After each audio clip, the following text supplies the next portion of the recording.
So I'm driving in this morning to the hotel. I have a home not too far from here. And as I often do, I'm listening to NPR. And I'm thinking, I have to give a talk on optimism? 3 stories, just from home to here. 3 stories. The first. See, the United States under Trump is shooting itself in the foot with tariffs on Canada. So the Canadians are brilliant. They've decided to shoot themselves in the knee by imposing tariffs on the U.S. And people love this. They think this is cool and great. That's story number 1. Story number 2. There is a homeless crisis in L.A. There are massive numbers of homeless. And nobody can understand why. No, listen to this, right? Why are there so many homeless people in LA? Because the city of LA is constantly building homes for the homeless. So they're taking them from the street and putting them in the home. And then they turn around and there are more people in the street. They never heard about this thing that you offer something for free. Everybody's going to come. I mean, people are abandoning their rent to become homeless because they're going to get a free home afterwards. I mean, the insanity of the world we live in. But the third story was the best. It turns out, and this is all true, this is what I heard on the radio coming in today. The city of Seattle. Yeah, that's enough, right? The city of Seattle and many other places around the country are in the process of banning plastic straws because the world is dying from too many plastic straws. We don't know where to put all the plastic straws. When they recycle plastic, it turns out the straws fall in between the machines, in the gaps, and there are straws everywhere. So they're thinking of paper straws. But what happens when you put paper into water? Try that sometime. Or organic straws. And the whole show is with a straight face. Right? I'm laughing in the car, but they were in a straight face. So look, it's easy to be pessimistic. It's easy to see the world as a dark place. And it's easy to believe that the future is even bleaker than the present. If you listen to the news, there's almost nothing encouraging. There's almost nothing positive. If you look at our universities, and I'm not going to go through the whole litany because you know all the negative stuff. So I'm going to focus on the positive, but just on a highlight, right? What are they teaching at the universities today? The garbage, the postmodernism, the nonsense that is being taught in the humanities is just unimaginable. You've got Antifa, stopping speakers from speaking all over the U.S., and now we're exporting it to Europe. Right? We've got people advocating for the worst, stupidest ideas ever. Young people embracing socialism, believing socialism is the future. We've got professors teaching them that that's a little too moderate. They shouldn't be so idealistic. Nihilism is the real thing of the future. Right? If you look at the field of ideas, it is a disaster. And if you look at the field of politics, it's awful. There's just nobody, and I know some of you are Trump fans, but you're going to have to forgive me. It's a disaster of unimaginable proportion, in my view. I can't imagine a worse combination than Obama and then Trump. And if you look around the world, you've got Hungary and Poland descending into what looks like authoritarianism. You've got Putin in Russia. And in China, you've got this guy who's now going to be dictator for his whole life. And it just looks like a mess out there. And it's a disaster. And it is. All of that is true. All of it is true. So how can we be optimistic? And what does it even mean to be optimistic? Well, I take optimism in the context that we're talking about, is to have a positive view of the future. That the future is going to be better.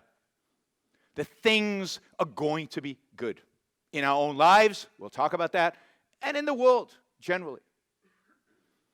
So how can you do that? How can you have a positive attitude given everything that we read, everything that we look, everything that we observe out there?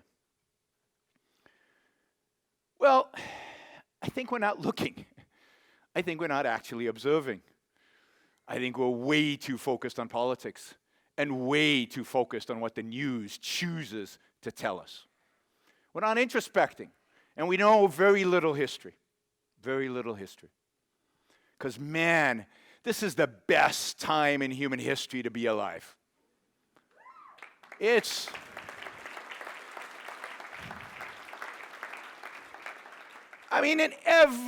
By every measure, every material measure certainly, of human flourishing, of the potential of what we could do as human beings, there has never been a better time to be alive. We're living longer and healthier lives than ever before. I mean, we've got, 150 students here. I mean, your life expectancy probably is 100, maybe much more, if the kind of breakthroughs that people are expecting exist are going to actually happen. Right? Our life expectancy, everybody in this room is way above 80. And that's stunning. It was 20 years less, not that long ago. Certainly not if you look at history, 100,000 years, 10,000 years, 5,000 years. Think about how wealthy we are. I mean, you've all seen the graphs, I assume, right? 300 years ago, we were all living on $2 a day or less. $2 in today's dollars. Think about what it looks like to live on $2 a day. Today, it's hundreds of times more than that if you live in the West. And indeed, the number of people living on $2 a day or less today is at the lowest point in human history because it's only gone down. 30 years ago, it was about 30% of humanity was living on $2 a day or less. Today, it's under 9%. And within a couple of decades, if certain trends continue, it'll be zero. Extreme poverty, the way we all lived not that long ago from a historical perspective, is being eradicated, it's being eliminated, it's gone. More people today on the planet are being educated, they can read. I mean, that's amazing. We are brought into the world to trade with billions of new minds. Think what that can do for the future. Billions of people now have access to the internet, have access to computer power, have access to information, to knowledge, to history, to science, to math. They didn't have it before. Billions. Now think of what we've done, just 300 million or 400 million, just with the number of geniuses we can produce. But think now on billions and what they can produce and what they can create and what they can make. And we're all interconnected. So we can trade at a far more efficient, far more productive. The transaction costs have gone down to almost zero, particularly in intellectual pursuits, in innovation, in technology. What is possible is truly amazing. And yes, they don't have the right philosophy. We'll talk about that. And yes, they're not 100% free, neither are we. But they're free enough to think. They're free enough to sit at a computer and learn. Think about how many people today know math and science around the world. I mean, our educational system has gone like that. But the rest of the world, maybe it's not a great educational system, but they have one. There never used to be an educational system in much of the world. Kids didn't get educated in China, right? Certainly not with anything valuable until very recently. Think about India. Think about the beginning even in Africa. Think about what the access to mobile technology and what the access to the internet has the potential to do to these continents with billions of people who contributed to their own lives nothing because they were just subsistence farmers and contributed to us in terms of trade nothing because they weren't part of a global economy.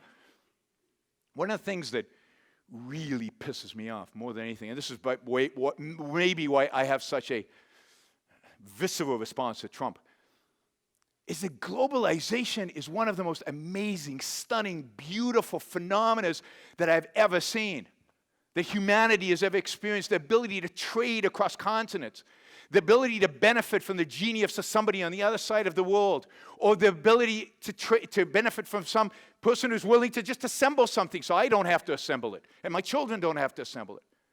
The ability to benefit from the benefits of trade that we all learned from Ayn Rand, the win-win relationships. But now on a global scale with billions of people instead of just millions of people, is something that has to be celebrated, cheered on, applauded, and instead it's turned into this negative, it's turned into this dark, it's turned into this, somehow it's you against them, when it's not. It's trade, it's win-win.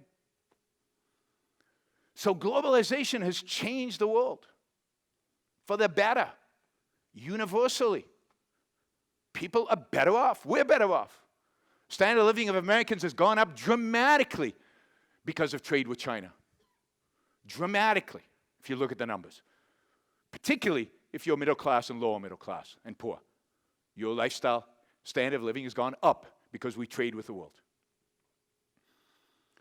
But think about the power of this connected world. Think about the power of the minds. Think about the number of geniuses born when you're now accessing 8 billion people rather than just a billion. It's 8 times more. And we know the power of genius. We know the power of productive genius and what it can do to our own lives. How can we not be positive about the future when we see so many people engaged in it? I mean, even at this OCON, I don't know, something like 30% of all attendees now are foreigners. Never used to be. We've got a big contingency from Argentina. We've got a big contingency, like last time, I think, from Poland, from vast arrays. And then I see the audience to my show is global. The phenomenon is not global. And that couldn't happen without this amazing technology. And of course, think about technology, right? My famous iPhone. I'm still working on getting the X. I mean, I've always said this is more powerful than the computer that sent man to the moon. I read that somewhere, and that's true, no question. But what somebody told me a few weeks ago is that, and sending a man to the moon, that was 1968. That's a long time ago, and you guys weren't even born, and I was a kid, and so that's hard to connect to. But for me to connect, it was somebody told me a few weeks ago that this is more powerful than a Cray supercomputer was in the 1980s. And I remember Cray supercomputers. They filled rooms, and it was like, whoa, a Cray. I have one in my pocket. You have one in my pocket. Pretty much everybody has one in their pocket. I mean, that is stunning. It's amazing. And think about what you get here. And many of you have heard me say this. Not only do you get all the knowledge of the ages, the poems of the ages, the stories of the ages. You get all the music of the ages. You can look up anything on this thing. Spiritual values, material values, it's right here. You can access it. For what? How much does it cost you? Nothing. How do we measure that increase in standard of living that getting something for free has? We can't. Economists don't know what to do with free stuff. We don't know what to do. We can't measure it. We don't know how to add it up. We can't, right? We can deal with money and assets that are priced in terms of money, but free stuff, we don't know what to do with. If you look around, in spite of all the bad stuff that's happening, people seem to be going about their business. They're working hard. They're producing values. They're creating stuff. Now, granted, we're in Newport Beach, so one of the nicer and wealthier places in the world. But go across into that mall across the street, and wow, it's amazing. It's beautiful. It's stunning. And there are places like that all over the country. Now, not to say, again, everybody's life is good. They're no victims of the state. They're huge victims of the philosophical state in which we live. But let's get a perspective in terms of where we are and what we are. Right? 2008, I remember sitting at Fox Business with Peter Schiff next to me, talking about the financial crisis. And Peter was basically saying, I love Peter, but he was basically saying, this is hyperinflation. We are all doomed. Gold is going to 10,000. And this is the end of civilization as we know it. We should all move to China because we've decoupled somehow. And yeah, it was bad. It was bad. I don't think a lot of you even remember it. It's gone. We're back to work. Somehow we overcome these challenges. Somehow capitalism, whatever's left of capitalism, whatever freedom we have, we adjust, we adapt. And even these tariffs, as bad as they are, and they're just stupid is what really bugs me, is they're adapting, right? What's Harley Davidson going to do? They need to sell motorcycles in Europe. They can't sell it from here because there's a 20% tariff. So what are they going to do? They're going to ship production to Thailand. They're still going to make the motorcycles. They're still going to import them to Europe. Yeah, they'll be more expensive. It's less efficient. It's less productive. It's not as good. But we will survive, even Donald Trump. Just like we survived Obama. We will survive. So I think all these things, and I could go on and on and on, and you do it in your own head. Think about all the wonderful things, but take an historical perspective. Think about YouTube. Didn't exist 12 years ago. Google didn't exist 20 years ago. Amazon. Who buys on Amazon? I don't need to ask, because I know every single one of you buys something on Amazon. Right? I mean, wow. It makes my life so much better. It makes every one of your life so much better. It's amazing the kind of life that we get to live in this world. Right? How much did it cost you to come to the conference? Relative to 20 years ago, very little. So life is getting better all the time. Life on this planet in particular, if you take a global, I dare say globalist, if you take a global perspective, life on this planet is getting amazing. As I said, literacy, health, wealth, every parameter of individual flourishing is better on a planetary level. And I know we're all Americans, or most of us are Americans, but hey, again, we've got trading partners over there, and dare I say it, if somebody else, somewhere else becomes better, we could even move. That should be an option for every individual. Right? So, things are good. Things are going well. Why? We got to ask ourselves why. Because ideas drive history. We know that. Philosophy drives the world. That is the objectivist theory of history, and it's true. And yet the ideas in our culture, the ideas taught at our universities, the ideas held by our philosophers, by our historians, by our intellectuals are rotten to the core, for the most part at least. So how is it that things are good and seem to be getting better, and I believe are getting better and will get better, in spite of the fact that all these ideas, which we believe drive history, are so bad? It's because I think we're ignoring the most important ideas that actually are driving our culture. I think we're ignoring what implicitly is actually driving human behavior today. An implicit philosophy, very few people have an explicit philosophy. I want to give you an example. So you go to school, and you're taught all this leftist garbage in school. It's just standard. Every school, every university in the country teaches the same nonsense. Socialism, you might even rally around some socialist flag while you're at university. And then, conservatives say, then you go into the workplace, and you get a paycheck, and you realize how much taxes you're not paying, and you flip. But I don't think that's right. I don't think it's the taxes that makes you flip. When you go to work, have you ever had a boss that said to you, look, reality isn't really real. If you want to have some fictitious customers, that's okay, and we can invent a product, and we don't have to actually make it, and money's evil. I mean, if there's a boss like that, how long would they survive in business? They'd be out very quickly. If they actually not just said it, but lived it. You can't live it. You can't actually survive the really bad philosophy that is being taught. So the savior, to a large extent, particularly in America, but I think more and more globally, the savior of these kids who get all this rotten education is that they get a job in business where the boss says, I don't care what you learned in school. That's a customer, that's a product, and we make money here. And you learn, they learn, that that's the way the world is.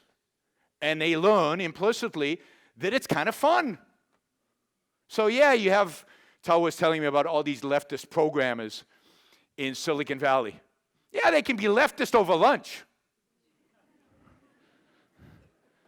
But you can't program if you're a postmodernist.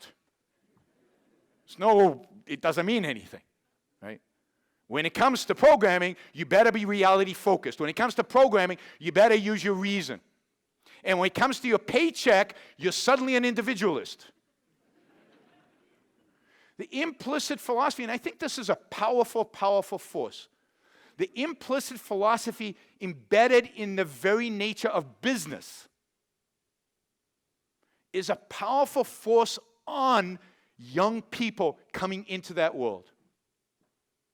The BS, the complete garbage is out. Now, it doesn't save them as individuals because they will still feel guilty for making the money. They will still have the altruism bugging them and hounding them and preventing them from truly benefiting, of truly being happy and completely embracing the world in which they live and completely understanding what it is that they're trying to do. That will always be a handicap. They can't do it. But on the other hand, they're not going to be as wacky as their professors would like them to be. They're going to grow up. They're going to produce. They're going to make stuff and build stuff, and, the rest of us will benefit from that. So it's not ideal, and I'm not trying to portray the world that we live in as ideal. I think the biggest loss that we have in the world we live in today, there are two, really. One is what the world could be. Oh, my God. I don't know how many of you have the imagination to imagine what a laissez-faire capitalist world, just from a material perspective, would be like. I mean, flying cars is nothing, right? It would be astounding the amount of wealth we could actually accumulate, what the technology could actually look like, right? That's one. And the second, worse, I think, is what it does to the soul of individuals. The fact that they produce, they create, they build, they make, they do all this stuff, but they don't fully enjoy it. They don't fully make it part of them. It doesn't become a source for their happiness. And that's tragic. That's tragic.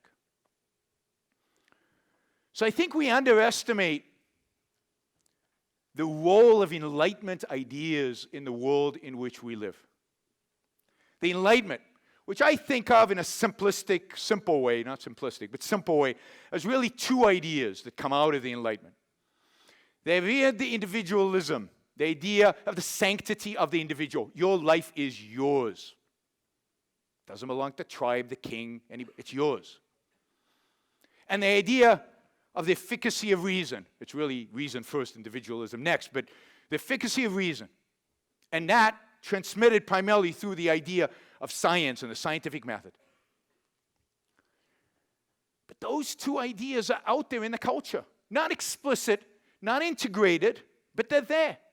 People still love science and respect science, so much so that the environmentalists, who are anti-science to the core, have to use scientists in order to try to,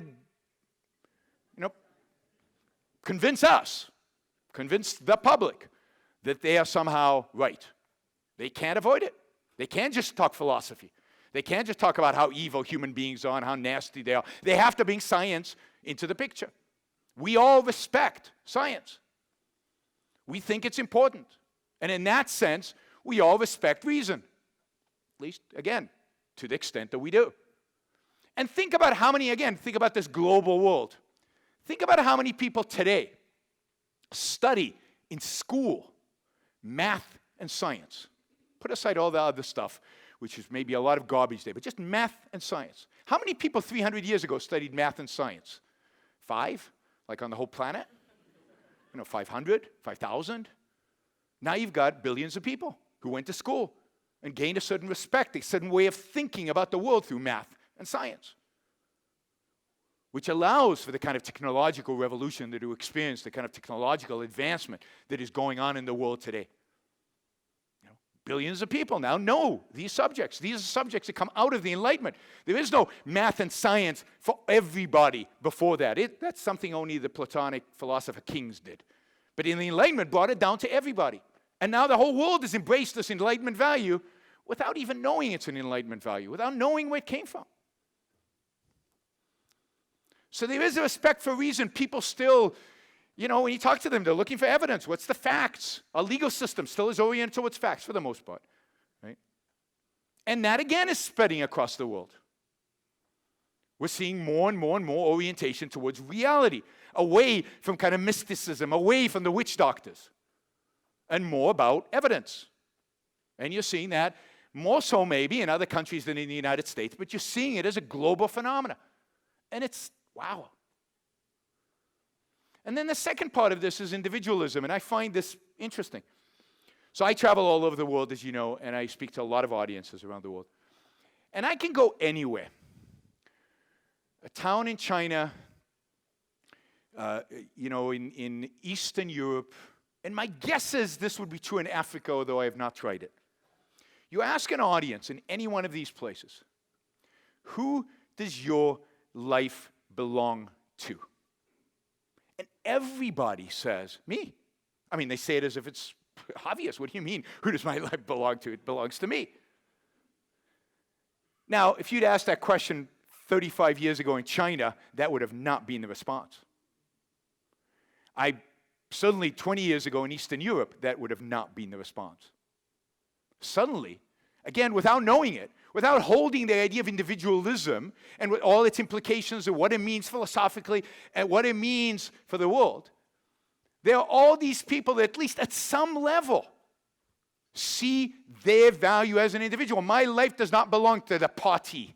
My life does not belong to the state. My life does not belong to the proletarian or to the race or to any of these things. My life belongs to me.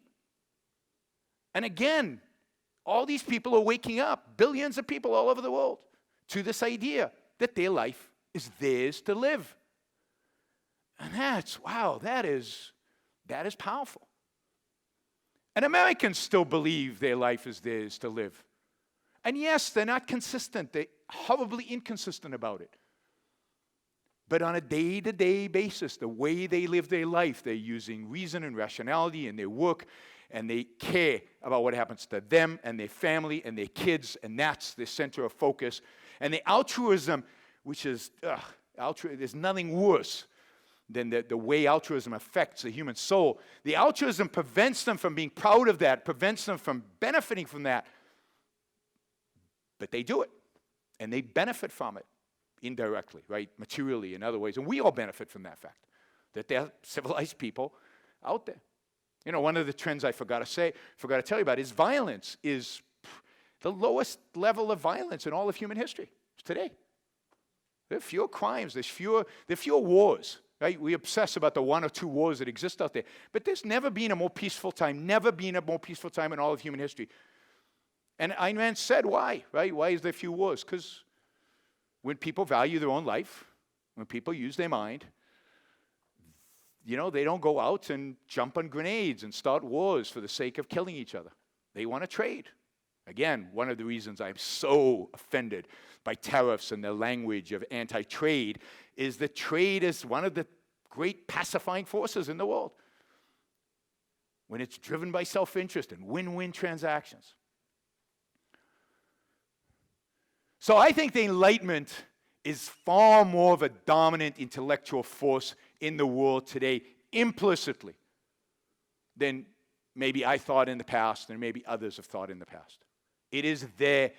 It is in people's day-to-day life just assumed implicitly.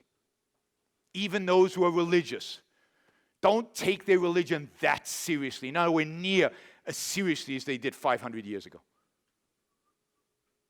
Yeah, they're religious on Sunday, they go to church. And some are more religious than that, but mostly it's that. But on a day-to-day basis, they're pretty egoistic. They care about their paycheck. And they're pretty rational. Again, they can even program.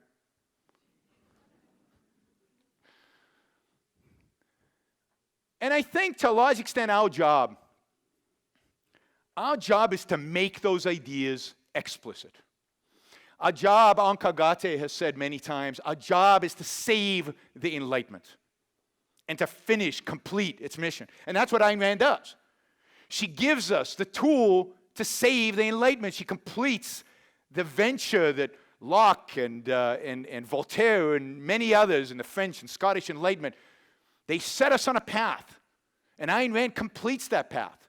She provides us with the philosophical foundations for individualism and for efficacy of reason. And reason as man's basic means of survival. Ayn Rand completes that. And our job is to bring that to the forefront, to make this implicit philosophy explicit in people's minds. Now, I've drawn kind of a global picture. And again, I don't want to be Pollyannish. There are plenty of people suffering. There are plenty of people whose dreams are shattered because of this regulation or that regulation or, put aside accidents, but of real problems, real things that are happening out there. But I think at the end of the day, this question of optimism, which I take as a positive view of the future, a positive view of what's possible in the future, I think boils down to what you and I and each one of us does with our own lives and how we view our own future. Can my life be better in the future? Can I live a better life in the future? And at the end of the day, it is that you have control over. One of the reasons I tell people, stop listening to so much news. Please stop. Is because you have no control over it anyway. I mean, I'm out there speaking constantly about this stuff, and I have no control over it. So yes, you can tweet and you can Facebook and you can do all this stuff, but you don't have any control over it. You're not going to change it in dramatic ways soon. And to obsess about it is just silly. And the fears and the threats that everybody is trying to convince you that exists are not real. Muslims are not going to take over the world. It ain't happening. Because their philosophy is so stupid that yes, once in a while, they can get their act together and do a 9/11, but for the most part, they're just not competent enough to take us out. It's not going to happen. Immigrants are not going to sweep into this country and drive crime rates into the roof. Crime is down. And with illegal immigration, crime is even lower than it was before the big push in illegal immigration. Crime is not an issue in the United States. Not a issue in terms of, there's more crime than there should be. But it's not something you should be afraid of. I mean, what are we afraid of? We listen to too much of the negative. And when you hear a constant flow of all of the bad news, plastic straws and stuff like that, and it seems like we as human beings like Armageddon stories. We like end-of-the-world stories. It excites us. It gets us going, right? I mean, whether it's climate change going to end the world tomorrow, or whether it's Y2K, or whether it's the 1,000 other, there's a big resurrection now of overpopulation. Pearl Ehrlich is back. I mean, discredited as it's been, it's not, because we constantly, and it's easy to get sucked into those things. Yes, we dismiss some of them and we engage in others. What you should really be focused on is on your own life, on what you can do to control your future. The robots, for example, are indeed coming, and they're after your jobs. No, it's true. So do something about it. Retrain. Think about how you can focus on something that robot cannot do. Take control over your own life. Stand up to whatever challenges the future has and make your life the best that it can be by using your reason, by using, most importantly, Ayn Rand's virtues, the ethics of objectivism. The ethics of objectivism prepares you for a future, prepares you to be successful. It is the ethics of success. It is the morality of achievement. So prepare yourself. Yeah, there's going to be lots of bad stuff happening. Tariffs might take away your job, or robots, or immigrants, or whatever. Have a plan. Wow, what a concept. Think about it. Make sure that what you're studying is something that's sustainable. That's something that won't be taken away, and if it is, be prepared to be flexible. This is not science fiction. This is how human beings, at least for the last 250 years, have lived. There's constant change, and you need to adapt to that change. So take your life seriously. Set ambitious goals. Go for it. And take the pride that Objectivism teaches us. Take your morality seriously. Be ambitious morally. Seek perfection. Yeah, perfection. Not allowed to talk about that in the world today. Do the best that you can do. Live the best life that you can live.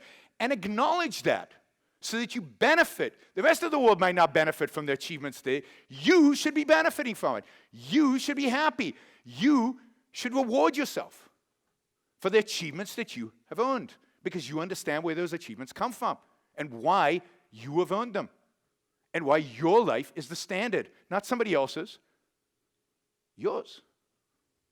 So you are unencumbered by altruism. I mean, that's an exaggeration, because altruism is very difficult to get rid of. But if there's anything that you should focus on trying to rid your soul of, trying to rid your mind of, trying to rid every fiber in your body of, it is altruism. Your life does not belong to anybody else but you. Your happiness is your moral ideal. Sacrifice is self-sacrifice. Placing the well-being of others above yourself is evil. It's wrong. Get rid of it. Live for you. I mean, fully understand what that means. Don't be a jerk, right? And be happy as a consequence. And life can get rough. And when life gets rough, and again, the news and everything, think about heroes. You know, I think Andy's going to be talking about heroes later in the week. But think about heroes and how inspiring they can be. And think big in terms of hero. I mean, you could start with Howard Roark and John Galt, right? And the challenges in the fountainhead that Roark faces. And think about what that would mean if he was down on the world and down on life and down on everything, right? What would the quarry look like? Would he have turned down the building, you know, the bank building? What would we have done? I mean, the book would be a completely different book. It would be not Ayn Rand. Because Ayn Rand is inherently about you have control over your future and you could make it great, and you should be optimistic about that. You should be confident in your future.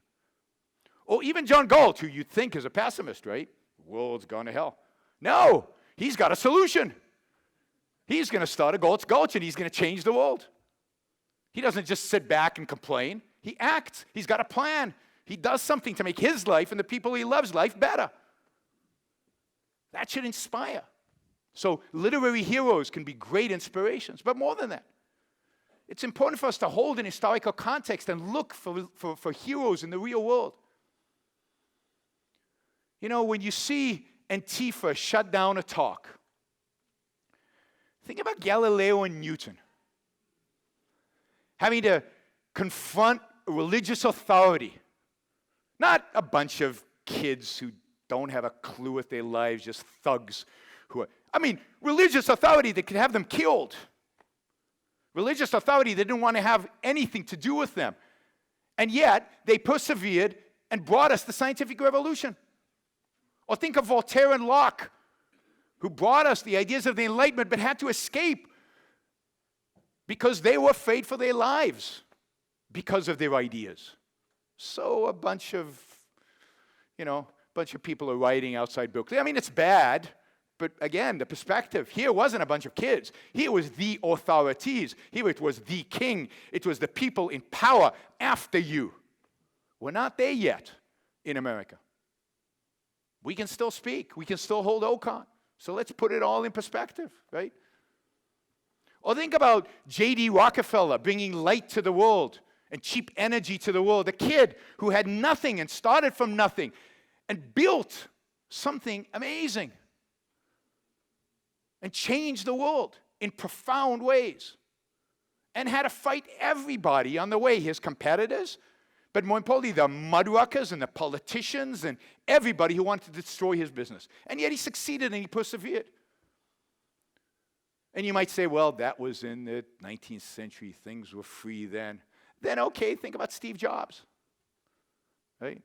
Who in this century, or last century actually, got fired from the company he started that revolutionized computing. Fired from his own company.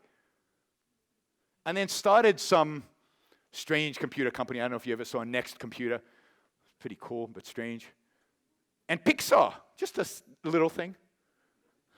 Made some of the best movies of the last 30 years. And then came back to Apple. And changed the world again. Changed the world again. He believed in himself. He believed in his power. He believed in the power of his vision. And he made it a reality. Well, think about Jeff Bezos, right? Now, I remember the late 1990s. I don't know how many of you remember. There was this company selling books online. I was shorting the stock all day long. Give me a break. Books online? You're going to make money selling books online? And look where we are today. He's changed our lives. He's the richest man in the world. And think about what he wants to do with his money. This is so inspiring to me. He's not going to give it away like like Bill Gates. You know what he's going to do with his money?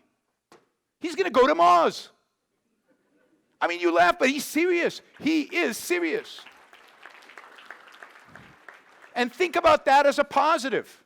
Who 20 years ago among us would think that the privatization of space was something real that could happen? Yeah, it was a dream. It was something maybe one day when we took over the world would happen, but it's happening. Not completely, not fully, but here's Jeff Bezos putting his own capital, competing with others to see who gets to Mars first. That's cool. That is just cool. So, wow. And then just a few years ago, some kid, I think at one of these conferences, said, I want to build a supersonic jet and make it commercial, right? And it was an OCON, right? It's like, yeah, right. You're going to build a supersonic jet. I'm sure, I don't remember what I thought, but I'm sure that's what I thought.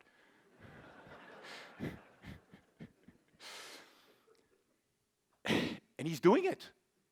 Blake Charles is building a supersonic jet. It's called Boom. Look it up online. And it's going to be commercial. And I'm going to fly to Asia like that. And to Europe like that. It's going to benefit my life directly. He didn't say all the regulators and the philosophy departments and this. He went out and did it. He built it. He created it. Wow. Those are heroes. And those are role models. And those are people that should inspire you every single day and every single moment. Because in spite of all the bullshit, in spite of all the crap, in spite of all the ugliness and the bad stuff that happens out there, the world is yours. Go grab it. Thank you.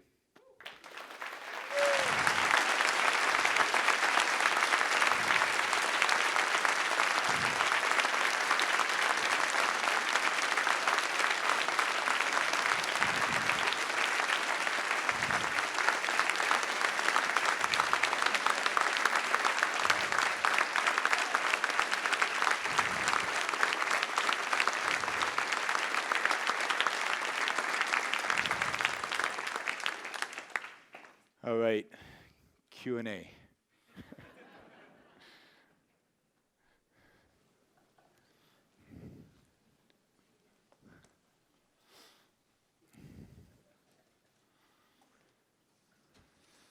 Yaron, what you said about math reminds me of... What I said about what? Math. Math, yeah. Reminds me of, I saw The Incredibles last night, and Mr. Incredible was struggling to help his son with his new math homework. And the movie took place in 1963. And would you say that new math is a kind of thing that has been phased out and that we're back on track in terms of... yes, I think that's the worst parts of that, it so obviously doesn't work that they get scrapped. But is what's replaced it any good? I'm not an expert in education. Ask some of the people in education here. But my guess is no, we're still not on the right track. We've just discarded some of the real garbage and the really bad stuff when it's practical, right? So there's still whole language out there. There's still some new math out there. But I'll tell you, I went to school in Brookline, Massachusetts in 1974 at what was considered at the time the best school in one of the best schools in the United States. Dukakis's kids went to school with me. Those of you remember who Dukakis was. The school had no walls, no desks. We sat on the floor in bean bags, right? And the teachers taught whatever they felt like teaching. My brother, one year, they didn't feel like teaching math. Talk about math. So she taught them Russian, right, instead. And I think for the most part, that complete nuttiness in schools is gone, although I'm sure there are a few here and there. But that was like the big thing. That was the best school. That was where everything was heading. And we learned nothing for a year. So I think, again, I'm not trying to be Pollyannish in the sense that everything's great. No, there's a lot of work to do, particularly in education. Education sucks in America. It's terrible. Yeah, Lee. Yeah. You talked about the implicit good ideas that drive technology and science. That's obviously true. But there is the other side, which is, I don't know if it's implicit ideas, but leftist statism is going the opposite direction and has been doing so for 200 years. You have a little respite. Actually, Trump has done a few good things, you have to admit, a couple of things to reduce the They're hesitant. They're afraid. You can clap. It's okay. I won't eat you. But the general trend is still leftist. With all the technology and all the science, we still have things like the FDA. That's why we don't have life extension. Is the FDA. Yeah. And if that keeps going, all the technology and the science will not save us from 1984 and then Anthem. It seems to me. So what do you think about that? So I think we have a lot more. So part of my point is I think we have a lot more time. I think you might see some of these innovations that we're talking about happen outside the United States because there are less regulations there, because I think the world is waking up and there are places that are less regulated than the United States. So let's not be so America-focused that we obsess just about what happens here, although that's justified up until now because most innovation happens here. But I think that's going to change in our future. I also think that markets, as I said before, if you just looked at regulations of banking coming out of the 1933-34 securities laws, any rational person would have looked at that and said, there's never going to be any banking in the United States. It's finished. There's going to be no innovation in finance. These laws are so horrific. They're so horrendous. And you know what? People found ways around them. 90% of innovation in the financial industry is to get around regulations. Now, it's not as efficient, it's not as good, it's not a good use of the human mind, but it's better than the alternative, which is succumbing to the regulations. And I suspect that companies will find ways around these things and that there will be progress in spite of it. We're splicing the human gene. I mean, you know more than this than I do, but we're splicing the human, genes.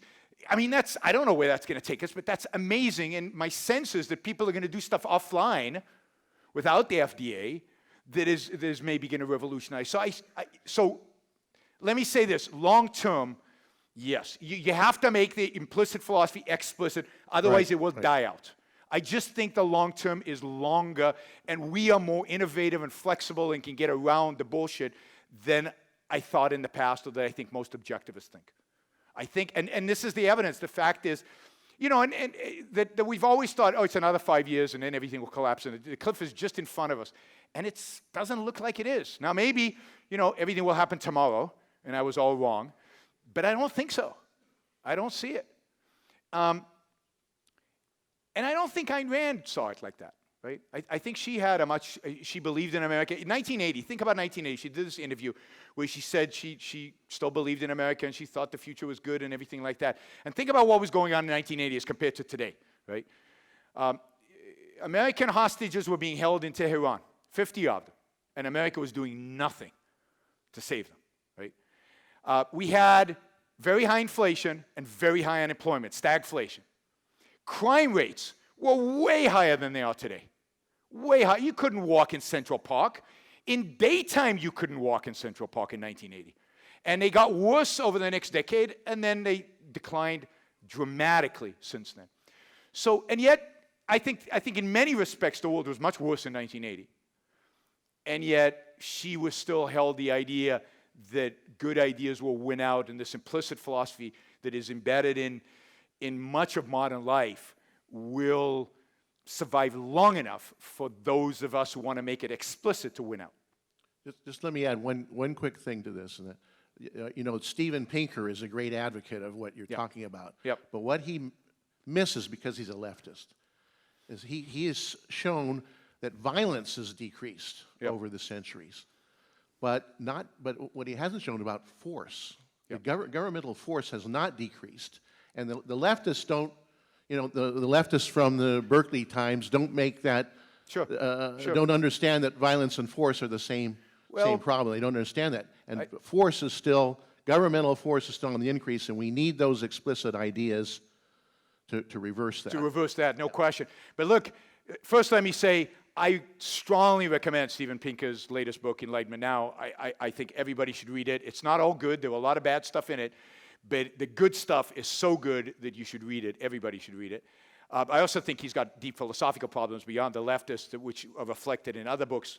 They come out in this book as well. But you're all going to catch that. Focusing on the good stuff, there's a lot of good material in the book that'll make your life better. But I would say that's true. But on the other hand, I'd rather live in a society, and this may be just me, where people are not murdering and raping and pillaging, and there's regulation. So I'd like both to go away, but the threat to my actual life of being mugged and robbed or slaughtered in Central Park in daylight, I'd rather that go away. And yes, I would like all of the force go away, but I think that violence probably has to go first. We have to live in a society in which we value human life so much that we're not willing to be explicitly violent. And I think, again, implicitly, that hopefully, and we will help it through explicit philosophy, transition into the idea, okay, well, if that's wrong, then other forms of force are wrong as well. That's my optimistic view of that. Yeah. Thank you for your talk. Over the last several years, I've had opportunities to talk to numerous startup founders and business leaders, and almost universally, they believe they're doing really great work. They know that they're thriving in their life. They know that their company might be doing well. And then almost universally, they believe some significant part of the world is getting worse always. Yeah. And they may not even believe that they have to do something about it. They may not be approaching it from altruism, but just in terms of their view of the world, there seems to be this significant difference between how they see the advancement of their own life and how the rest of the world is progressing. Curious if you have any. Yes, I think that's generally true of people out there, right? So we all think our life's pretty good. You know, people do these surveys, and they ask people, what do you think about your health insurance? Oh, my health insurance is great. My health insurance, what do you think about, health insurance generally? Oh, it's awful. The health insurance everybody else has is terrible. We need socialized medicine, even though mine is fine. So people have this perspective on their own life, but they listen to the news, and they read newspapers, right? And they get the constant flood of, no, life sucks, and it's terrible, and it's awful, and it's violent. My neighborhood's safe, but there are neighborhoods out there that are incredibly violent because there's violence. I hear it on the news every single day. It must be everywhere. It's just not with me. So I think people have that perspective because first of all, there's no positive news being broadcast. We don't hear about the positives. The positives we know about our own lives because we experience them. But we can't generalize. I guess people don't generalize. They don't think. So yes, there's generally an optimism about your own life and a pessimism about the world that pervades, particularly the startup community. Is there anything about that can be done to, is that an idea that people hold that needs to change, or is it just the news? Well, they need to think, and they need to be objective. And they're not being objective. That is, they're not assessing facts objectively. They're looking at it from a very narrow subjective. It's a subjectivist approach. It's completely a subjective view of it. There's probably a deeper answer, but that's the best I have right now. Yeah. Yes. What do you think of the current theocratic control and theocratic prohibitions on medical research, so that it is illegal in the United States to do medical research without the approval of so-called ethicists, all of whom are religious figures. It's a system created by Leon Kass, who is an explicit opponent of life extension. Yep. And now we have something that would have given the cardinals who imprisoned Galileo a wet dream about power, because now the theocrats have total power over medical research in the United States and in most of the world. Well, I mean, I think the tragedy here is that this is something that both the left and the right agree on. So the Leon Kasses of the world, who's from the right, who was Bush's appointee to the Biotech Commission, I forget, it was in the 2000s, and came out with a scathing report about how life extension was bad. You know why life extension is bad? It'll bankrupt Social Security. No, but even worse than Social Security, well, why is life extension bad? It's going to cause massive numbers of divorce. I mean, you can live with a woman for 50 years. But 100? Give me a break. I'd live with you 100.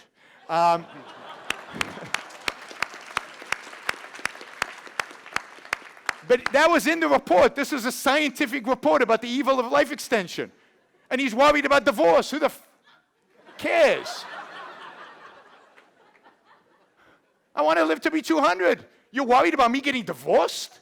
I can't think of anything more evil than that. So yes, Adam, I agree. My hope is that while we are descending into this nuttiness, insanity, that there are going to be places in the world that won't do that.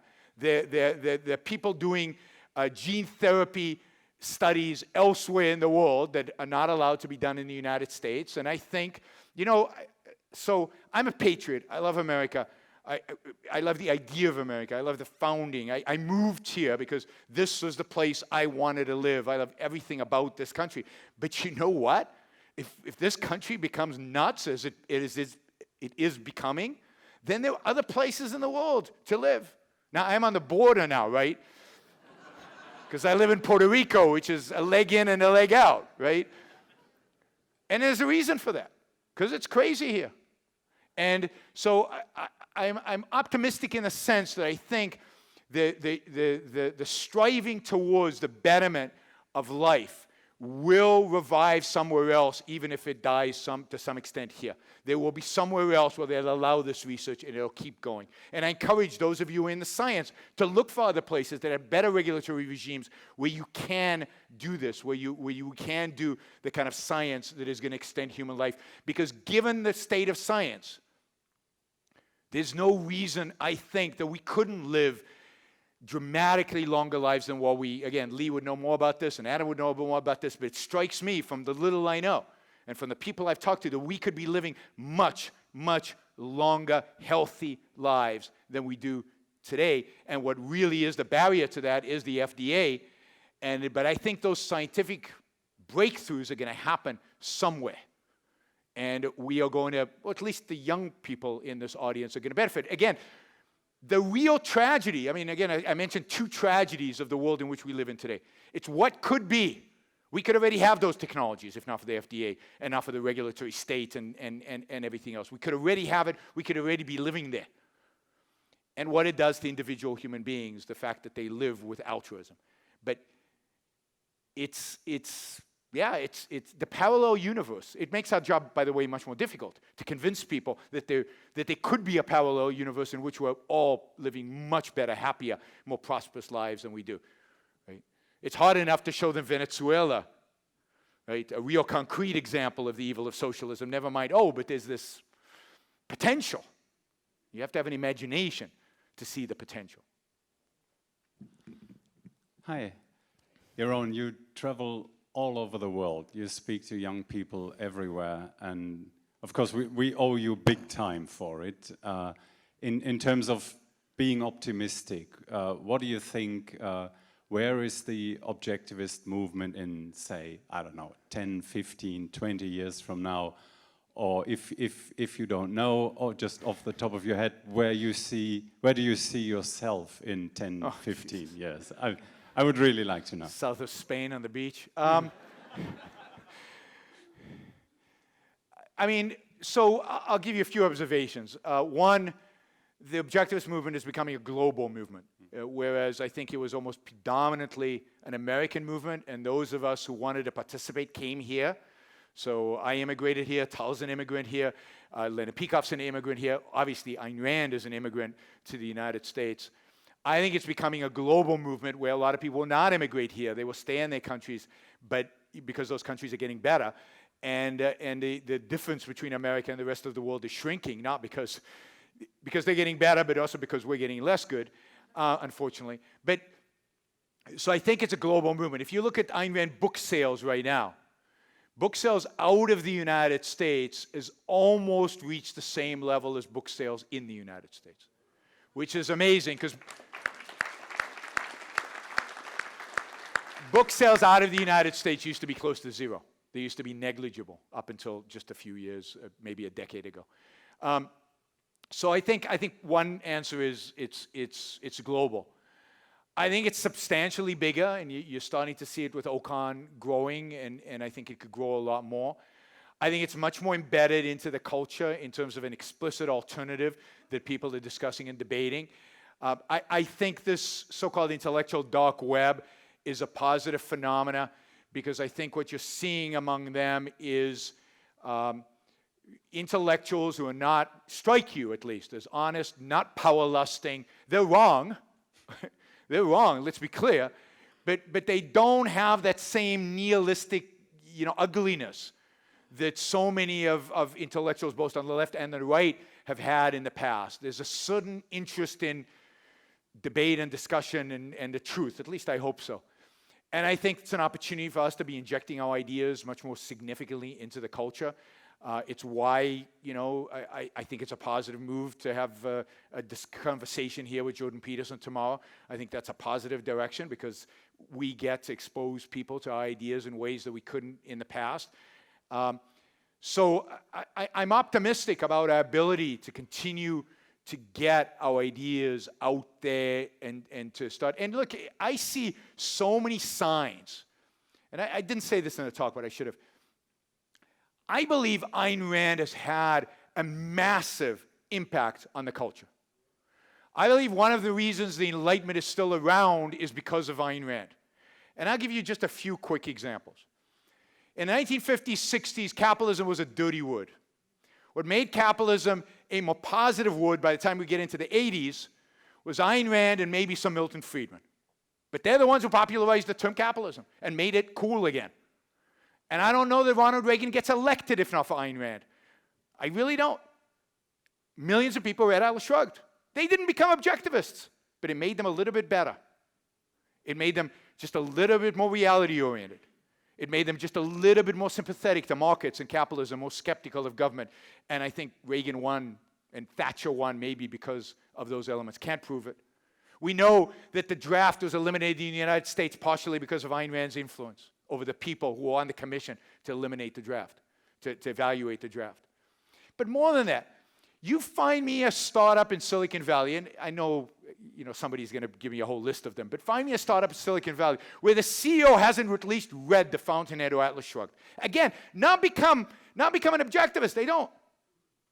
But think about what Atlas Shrugged does, even if you don't become an objectivist. It gives you moral courage. It inspires you. And they all say this, if in private, when they don't have to. But whether it's the founder of Uber, or the founder of Oracle, Larry Ellison, or the founder of Sun, Sam McNeely, or it turns out Steve Jobs. Who knew? But according to Wozniak, Steve Jobs was inspired by Atlas Shrugged. Or Michael Dell, who was reading Fountainhead and Atlas Shrugged as he was assembling his first computers in his dorm room in Austin, Texas. Or, my guess is almost all of them. And then go to the Fortune 500 companies. Certainly 10 years ago, maybe still today, As they become more and more crony, I think this number comes down. But how many of them read Atlas Shrugged? Well, like a large number. A large number of successful CEOs read it, and it inspired them. And they think it's a great book. They didn't become objectivists. But it's a step, it's a move, it's all going in the right direction. Because they are keeping the world going. They're inspiring their companies. They are bringing that reality orientation to their businesses, even if they don't know that that comes from this philosophy. Ayn Rand reinforced all that. So she's already in the culture, everywhere. Everywhere. And, you know, I was just talking to Lars yesterday, who's going to be talking later today, and he said, you know, he bought, are you going to tell the story? Yeah, he bought 20,000 copies of Atlas Shrugged years ago, in 2002 or something like that. And he actually wrote his own little intro to it, and it was great. And he took these and he put the Saxo Bank logo on every one of these, and he distributed them to the leading business people and some politicians and intellectuals in Europe. And to this day, he gets notes from people who read the book and how wonderful and how it changed their life and how it inspired them and made them a little bit better. Not turned them into objectivists. It's not going to happen. The number of people who become objectivists is always going to be small. It's the fact that we change the way people think about the world in subtle, implicit ways, and they are better, and the people around them are better, and their companies are better, and the world is better. So Rand has already had a profound impact on businessmen in Europe because of the work Lars has done, on businessmen and students in the US because of what John Allison has done, of what the Institute has done, of what all of you do when you go out there into the world and talk to people and recommend that they read Atlas Shrugged and just live a good life so people see you living a good life and want to emulate you. So I see that just continuing and it compounds, you know, compound interest. So just like Moore's law with where it becomes exponential, right? And computing power just goes like this, which is part of that optimism story. Well, maybe there's a Moore's law to objectivism, right? We're still here. We're still going like this, right? We still can't see the little differences. But there's an inflection point at some point where it goes exponential. Now, is that going to happen in 10, 15 years? Probably not. But it's moving in the right direction. It's growing in influence. More people are exposed. More of you are living out there and talking about these ideas. And so,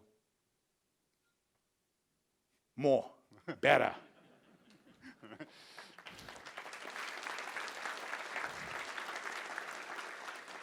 Hi, Dr. Brook. My question is on Bill Gates. Encore gave a talk at the Fellow Society at some meeting saying, Bill Gates said, I want to put a PC on every desk in the planet, and then today, billions of people have that. My question is on the motive. As you just said, Mr. Lawrence bought 20,000 copies, stamped the logo on, and did it, I imagine, because he loves this world and existence. But do you think the motive could also be the alternative, altruism? Because my theory is after the Justice Department did what they did to Gates, it broke his heart, and he adopted the philosophy of if you can't beat enjoyment, he basically went the Krugman route. But this was before that. This was when he was with Microsoft and he loved his work. Yeah, so I can't get into Bill Gates' head. So I can just tell you what I see when I see him and what I think. I think Bill Gates loves life. And he loved Microsoft, and loved what he was doing at Microsoft. It was a challenge. It was fun. It had a vision. He was going to change the world, and he did. He changed the world in profound, deep ways that I think historians will have to look back and see the extent to which having a desktop in every home changed the world. But I think he also is, because he's so smart, he's very connected to the explicit ideas that are out there. So he struggles, I think, between his sense of life, his passion for living, his love of technology, his love of life, and the fact that he thinks he should feel guilty for all of that. I don't know that he feels guilty. I think he thinks he needs to feel guilty. I think he thinks that to be moral, he should feel guilty. And so he does things that he thinks a guilty person would do. Like say it was all luck. Does he really believe that?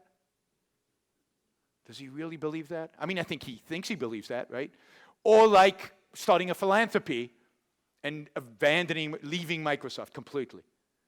And, you know, I watched him on television, and you can see when he talks about his investments, when he talks about technology, he lights up. He's so excited. He loves this stuff. When he talks about philanthropy, you know, he's okay. He's not miserable, but it's not the same thing. But he doesn't have enough, good philosophy to be able to abandon that and go with what he really loves and what is really good, right? So I think, and you can see he's very intellectual. He reads a lot, and he reads all this stuff. So he's read John Rawls, and he's read all the modern philosophy, and he's accepted it. He's absorbed it. It hasn't gone deep, but at some level, he's accepted it, and he's accepted that he should feel guilty at some point. And that's the tragedy. That's the real tragedy, right? That's the tragedy I talked about. The one tragedy is we don't have the world we could have. The other tragedy is what it does to the individual soul. What could be more tragic? Should bring tears to your eyes than a giant like Bill Gates thinking he should feel guilty. I mean, that's depressing just to think that, right? So, you know, and he's read Ayn Rand, so, he's been offered the alternative and he's rejected it from what I can tell. Right? Thank you. Yep. Hello. Hey. So you mentioned Steve Jobs, Jeff Bezos, and now I heard your thoughts on Bill Gates as well. Yeah. I was wondering, and this is probably inevitable, but what are your thoughts on Elon Musk? So recently he's been kind of decreeing the media, saying they're saying all these terrible things about me. So is he closer to sort of the Rorkean hero, like an industrialist, or is he closer to just a really convincing crony? Robert Stadler? Yeah. Look, Elon Musk is a contradiction because he's certainly not a hard work. But he's also not a James Taggart, right? First of all, he's brilliant. I mean, the guy, for people who know him and from what I've heard and from what I see, the guy's brilliant. I mean, he really is brilliant. And he is a problem solver, and he knows how to solve problems. But he's also a crony, a complete and utter crony, who lives from the government, from government projects, from government money, from government financing. He builds a car that only certain people can afford, and yet all of us are subsidizing, particularly if you live in California, heavily, heavily subsidizing, right? And runs on coal, as Alex Epstein likes to say, right? A coal car. And he pretends he's virtuous because he's done this, right? Now, again, some of the science, some of the technology is amazing, but it's amazing as a luxury car for a few people who think it's really cool to drive it's not something we shouldn't be subsidizing anything, but certainly not subsidizing something like this. His solar panel thing, same thing, right? All about subsidies and all about government incentives and all about working with the government. So he's this genius who sold his soul to the state, to the collective, and this is how he makes his money, by exploiting that. And he's still applying his genius in some ways, but it's so tied up that I really have no respect for him. I mean, I respect his genius, but I disrespect him as a human being. All right, thank you. Hey, I have a two-part question, but I think all right, we don't have much related, time. So maybe you can bundle the answer together. Yeah. All right, so the first part of the question is, how do you think government subsidization into the private sector distorts the implicit philosophy that you described earlier? And the second question is, what do you think the implicit philosophy at work is in people that work for illegitimate sectors of the government, like the IRS? Oh, wow. Okay, so what do I think? Well, I think it distorts it and weakens it and it disrupts it. So when reality is not your judge, but how much money you're going to get from the government, like Elon Musk, like Tesla, then that reality gets distorted. And I don't think it's an accident that Tesla's having a lot of problems right now, because it hasn't been required to live up to the marketplace. It's been shielded from the marketplace, and now you know, it has to face the reality that, you know, he's missed all these deadlines, and there's a good chance they go under because they're going to have to raise capital, and I'm not sure the capital is there, right? People have lost. So it ultimately leads to failure. I think subsidies lead to failure. I think subsidized industries. But it changes your whole orientation. Instead of focused on reality, you're focused on politics. You're focused on schmoozing. You're focused on lobbying. This is, you know, so one of the phenomena that you see is that the type of CEO who rises to the top at large publicly traded companies today are not CEOs who are driven by a business mentality. Right? I think business mentality, I think Jack Welch at GE in the 1980s. And then when I think political mentality, I think of Jeff Immelt at GE since then. Jeff Immelt is a politician, a schmoozer, a get-along, subsidy-seeking bad guy. Right? And he destroyed GE. He destroyed GE. The GE company's gone. You know, I forget his name now. The guy who GE that I mentioned a minute ago. Welsh, I mean, built an amazing company. And Immelt destroyed it.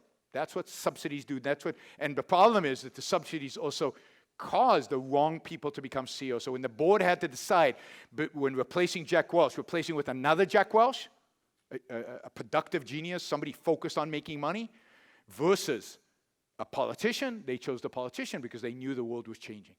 So the whole orientation of business changes, and it diminishes that implicit philosophy that's built into business. This is why I think if you think about role models, if you think about heroes, if you think about great businessmen today, they're primarily in tech because it's not regulated, or not as regulated. It's still regulated, it's not as regulated, right?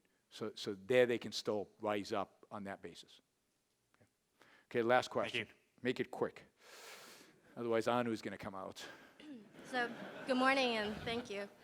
I'm really, really happy that you're more optimistic. I think about 10 years ago, you said that there was a whole idea about going to Estonia or forming something, and then New Hampshire and all of that. There's a friend of mine who's actually a contributor to the Institute, very, very wealthy individual, who about 10 years ago, and I think I told you this story, said, you know, let's buy Estonia. It was like, there's 1.5 million people there. How much could it cost? Like, and when I told him I'm moving to Puerto Rico, he said, those Puerto Rican bonds, they're really cheap. What if I bought them all up and forced them to put you as governor? I said, cool, let's do it, right? Is that why the hurricane? He's a character, great guy, but yes, that's how he thinks. So I would have never thought of buying Estonia. It's, you know, not in my wealth scope. But you are more optimistic. What changed? Like, what facts did you learn? Did you change your mental way of integrating it? What changed about it? I mean, maybe I'm more optimistic. I don't know if I'm more optimistic than I was 10 years ago. You think I am, all right. Yeah, if you listen to my podcast, I don't come across as that optimistic, so I don't know. I really think it's expecting doom and gloom and it not happening, expecting the financial crisis to be much worse than it was, seeing the phenomenal advancements that technology has made over the last 10, 20 years, and seemingly unstoppable. Reading a little bit about kind of Moore's Law and the potential for Moore's Law in other areas in technology. I think Arturo Gamboa gave me a book called Abundance at some point, which was inspiring about what is possible. Now, I think it's a little too much, but the trend and what's going on. And just living another 10 years, and hey, life's good. And starting to think about why is it, right? It shouldn't be.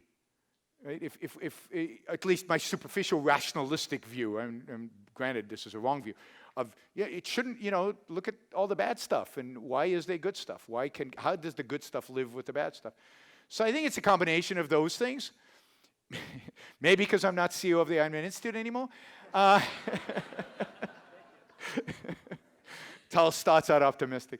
I I don't know. It's just looking at the world, thinking about it more, engaging with it more, and seeing what's out there. And I do think seeing what we've done over the last 20 years and where objectivism has gone in 20 years, and starting to realize the ways in which Ayn Rand has affected the world, I think inspires me. And maybe, and you know what part of it is? And I've said this before. It's going global. It's going to other countries and seeing. You know, okay, I'll end with this, right? In 2004, my wife and I went to China. And, you know, I had the typical objectivist view of China.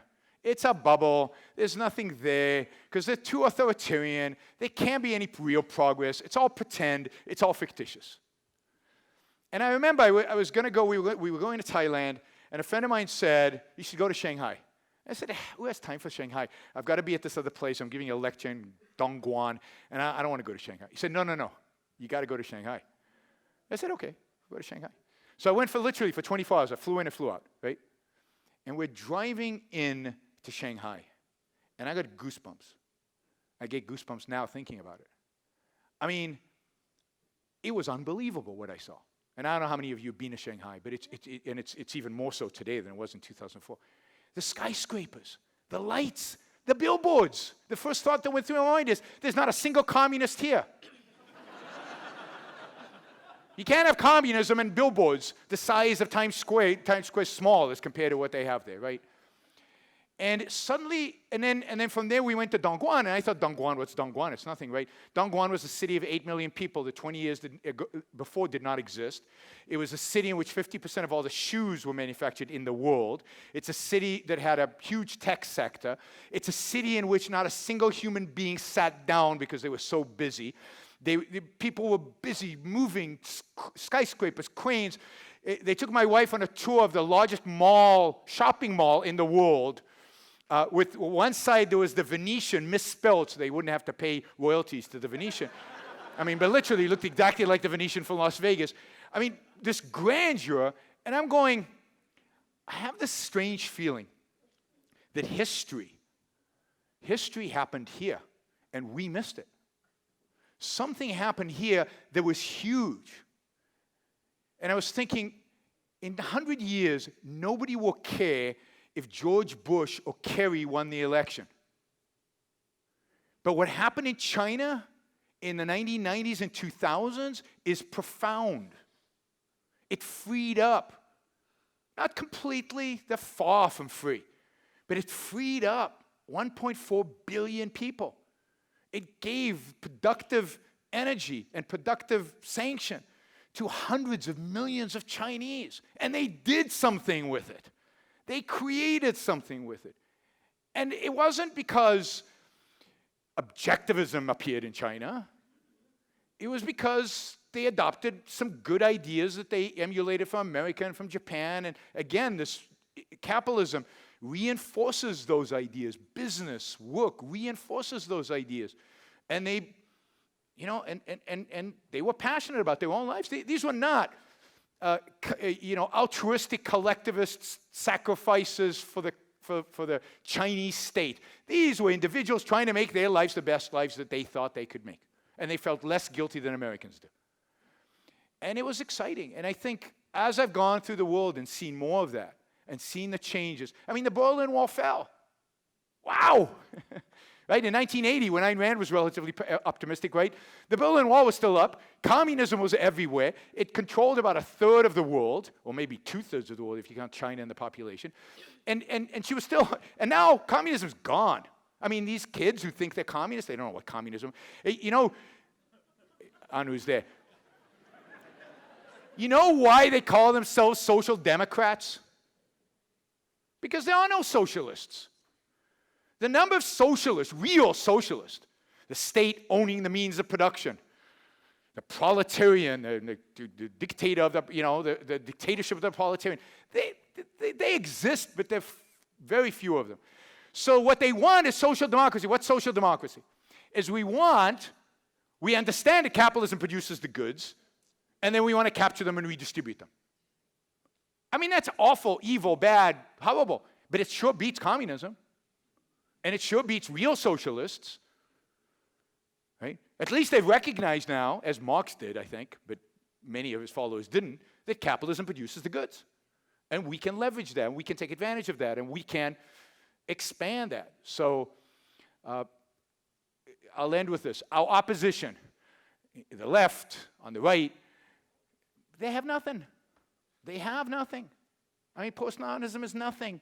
Socialism is ridiculous. And there are no ideologues on the other side. There's no ideology on the other side. I mean, religion maybe, but there's no other ideology to oppose us. We're it. The rest are pragmatists of various forms. More altruistic, less altruistic, but all pragmatists. There's no systematic ideology in the world today in opposition. So the world's ours. Go get it.